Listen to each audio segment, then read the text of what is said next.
জামুগুৰিহাটৰ ১ নং বৰডিকৰাই বালিচাপৰিত ডিকৰাই নদীৰ ব্যাপক গৰাখহনীয়া।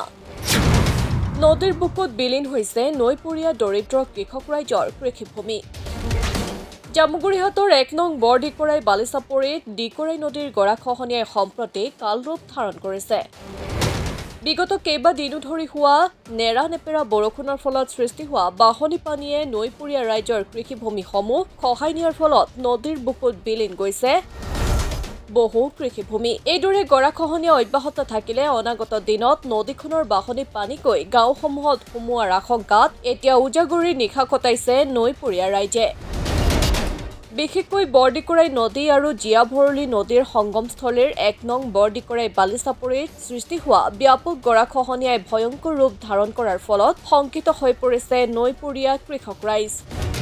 হয়, পোনপ্ৰথমে মই আপোনালোকৰ নিউজ চেনেলত ধন্যবাদ দিছোঁ আৰু ক'ব যাওঁ যে গৰাখহনীয়া ইয়াত বছৰে বছৰে গৰাখহনীয়া বহুত হৈ আছে। প্ৰত্যেক বছৰ আপোনাৰ ২০ বা ২৫ ফুট ৩ মাহত নি আছে মাটিয়ে তাৰমানে নদী বৈ পেলাই ডিকৰাই হয়। এইটো একচুৱেলি ডিকৰাই হয় আৰু ইফালে আপোনাৰ পশ্চিম ফালে আকৌ জীয়াভৰলী হয়।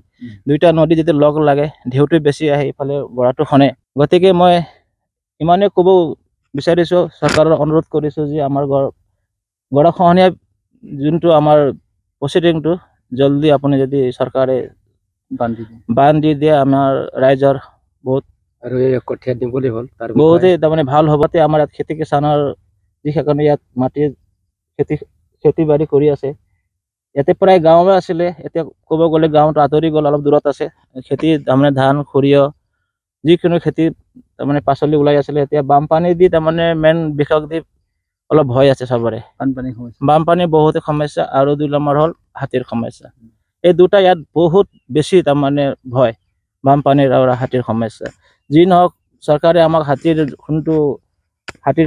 আৰ্থিক ঝটকা দিছে চৰকাৰে আমাক, আমাৰ স্থানীয় বিধায়ক শ্ৰীযুত পদ্ম হাজৰিকাই যোৱা বছৰে দিয়াটো মেইনটেইনটো হোৱা নাই। এবাৰ জানো কি হ'ব, ৰাইজে যদি সহযোগ কৰে ধান নিশ্চয় যোৱাবাৰ নিচিনা পাব ৰাইজে, স্থানীয় ৰাইজে। আপোনালোকৰ কাৰণে মোৰ ক'বলৈ আৰু কি ক'ম, এইয়া কঠীয়া তলি দেখিছে গঢ়াই নিব, 10 মিটাৰ মানুহ নাই আৰু গতিকে অলপ পানী বাঢ়িলে সেইফালে হোলাটো সোমালে ঘৰ বাহিৰ আকৌ যিখিনি থাকে সেইখিনি মাটিও নিব।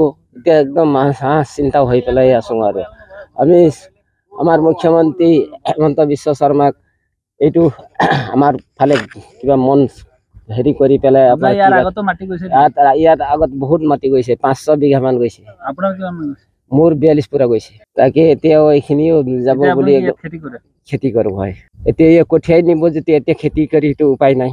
সেইকাৰণে মই চৰকাৰে কিবা মোক সহায় কৰিব বুলি অনুৰোধ জনালোঁ। ধন্যবাদ। বান ব্যৱস্থা আৰু নদীত কি ব্যৱস্থা কৰিলে সুৰক্ষা হয় সেইটো ব্যৱস্থা কৃষকসকলৰ সিমানে আৰু।